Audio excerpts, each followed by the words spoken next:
Dhaka college শিক্ষার্থী বিভিন্ন লোকের কাছ থেকে টাকা নিচ্ছে চাকরি দেওয়ার নাম করে। ঢাকা কলেজ এটা ধরো, এটা ধরো। ঢাকা কলেজ ছাত্র দলের নেতা কর্মীরা, ঢাকা কলেজ ছাত্র দলের নেতা কর্মীরা তারা অ্যারেস্ট করছে। শেখ হাসিনার কি আছে? ঢাকা কলেজ ছাত্র দলের নেতা কর্মীরা টাকা নিচ্ছে সবার কাছ থেকে। এদিকে ঢুকো। আসো না, পারবা না।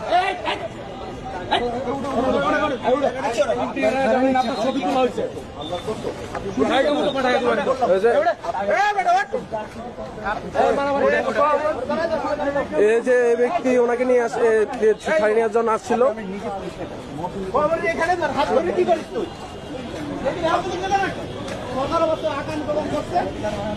গুলি করছে সবাই না, সামনে যাও, সামনে যাও।